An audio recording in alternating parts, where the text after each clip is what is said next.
Work on our self-talk begins in any given area we choose to change.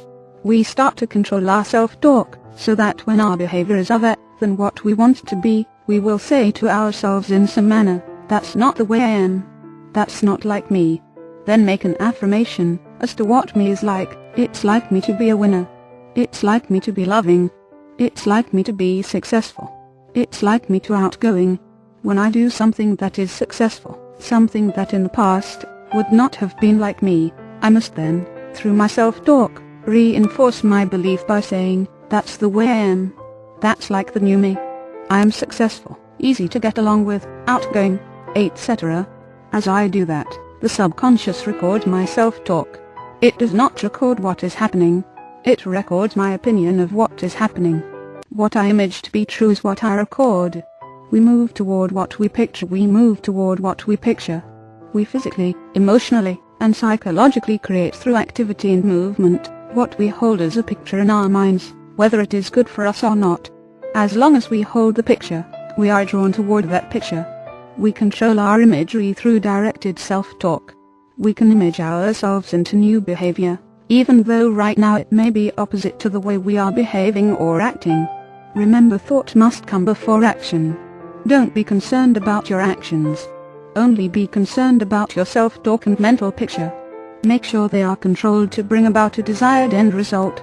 As the picture changes, so will your performance.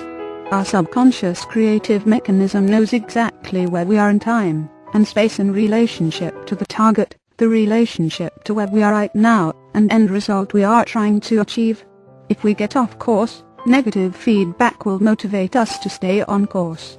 This stimulates the creative energy and drive to attract people, material things, new books, seminars, or whatever else we need to create the picture in our mind. But the picture must come first. We can't start without a picture. This subconscious creative mechanism provides us with a powerful technique for utilizing our creative abilities. Because we move toward what we picture, it is important to control what we are picturing. The goal must be clearly and specifically defined. What are we after? What does it look like? If you cannot describe it, you cannot get it. Forcing change creates failure. One of the biggest traps we fall into is forcing change, such as trying to discipline ourselves and saying to ourselves, "I have to do this. I have to lose weight. I have to work harder." That very push is the subconscious working against the end result. Anytime you tell yourself you have to do something, it is the job of your subconscious to say, "No, you don't. You don't have to do anything. I'll get you out of it." And with creative avoidance, procrastination, or in any way possible, you find a way not to do it. When you say, "I have to," you are saying, "I have to, but if I had my own way, I would rather be doing something else." The harder you try to do something, the more you work against your natural subconscious creative mechanism. When I recognize I can, I choose to, or I want to change, because it is my idea to become like that, then I have a power around me that most people have chosen to give up. Once I recognize I am a self-made person both in success and failure, and that this success or failure is mine to control, I will stop saying I have to, and instead say I choose to. I can be as my image tells me I can, and move constructively toward that end result with an exciting magnetic energy and drive. Remember, your word is law. When you can rely on promises to yourself and to others, you become a powerful person. We are only as strong as our word is strong. If you give your word to others, that you are going to be someplace at a particular time, or will call at a particular time, or make this or that change, you must be able to follow through, because every time you don't keep your word you lose your power. It is not only your word to others because you can make excuses it is also the word you give to yourself. When you say you intend to do something, when you give yourself your word to keep your agreements with yourself, you know you can count on yourself. With that power, that feeling, that belief, there's not much you cannot do, because you know you make things happen. It is simply a matter of keeping our minds off what we don't want, and on what we do want.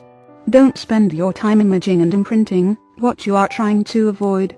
Instead of going away from something you don't want, go toward what you do want. This is sound psychology. Too often we get caught up in being realistic. I have always been this way. This is the way I behave. This is the way I am. This is the way things always happen to me. The best advice I can share with you is never go by past track records. Every moment is a new beginning. What do you really want?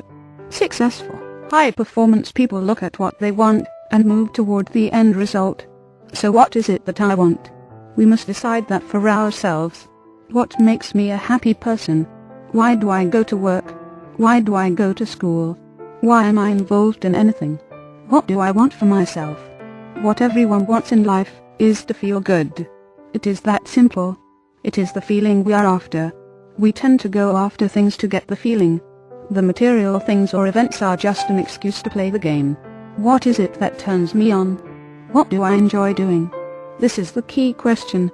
Once I know that and the answer is going to be different for each person, reaching our goal is very easy. When we are on purpose doing what we love to do we will draw the people and circumstances we need to accomplish our goal or purpose. When you consciously use the tools of self-talk and imagery, you deliberately throw your system out of order. Understand you will be driven strongly, almost obsessively, into whatever you are affirming and imaging. If you only use the concepts in one area of your life, you will become obsessive about that. Setting goals with equal proportional balance is the key, so that you do not steal from one part of your life to fulfill another. Start by knowing where you want to go and begin to talk to yourself about it. Self-talk combined with constructive imagery are the most powerful tools you can use to go from where you are right now to where you want to be. Chapter 4 Believing is Seeing. In this chapter, I want to give you some tools for becoming a powerful goal setter. The concepts and ideas in this section may change the way you approach your whole life from now on. There is a general belief that is commonly accepted in this culture. The belief is that seeing is believing. In essence, we must be realistic. If I can see it, then I'll believe it. We have already learned that human beings behave not in accordance with the truth, but in accordance with their perception of the truth. Perception of reality limits success. People who must see it before they can believe it, or must have concrete feedback before they will take a risk, find it very difficult to grow and change. Most of their lives are spent waiting for something to happen, rather than making it happen. We stimulate our creative energy and drive in direct proportion to our ability to use our imagination. However, use of our imagination is limited by our perception of reality. All of us have some natural limitations in perceiving reality, but we can expand our awareness of this reality. We are not limited by it, unless we choose to be limited. In order to change this, we must be willing to take a good look to see if our perception of reality is perhaps limited or distorted. No two people have the same awareness or perception of reality.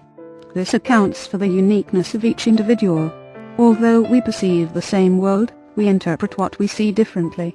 To the degree our awareness or perception is limited, our habits, thoughts, and actions will also be limited. Our awareness is simply a combination of all the experiences, impressions and attitudes we have accumulated since birth. Our awareness can be summed up as our total life experience. Our awareness determines the clarity with which we perceive and understand everything that affects our life. Everything that happens in our life is filtered through our awareness. We then act in accordance with our present level of awareness. If our awareness is faulty, then our actions will be faulty. So, it isn't what we know that gets us into trouble, it's what we think we know that is not really so. Every decision we make, and every action we take, is based on our level of awareness at any given moment.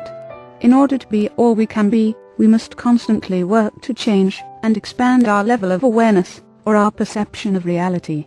One of the faulty perceptions in most people's awareness is that seeing is believing. But the truth is, because we can't see it, it doesn't mean it's not there. The reason we don't see opportunities or solutions is not because they aren't there. It's because we haven't determined what we are looking for.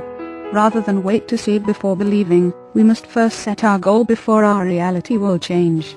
When we set a goal, our brain and mind, working together, act as a natural filtering device that will help is to attain our goal. What are you looking for? The first thing we must do is ask, what is of value to me? What is important or valuable to me? What am I looking for? What is it that I want? What end result do I want? These questions and their answers play a very important role in your success. The interplay between your brain and mind will not support you in obtaining your goals until it clearly understands exactly what you want. The information will not get through until you can answer the question, what do I want? Wrap your mind around this idea, you must know what you want before you can become aware of how to get it.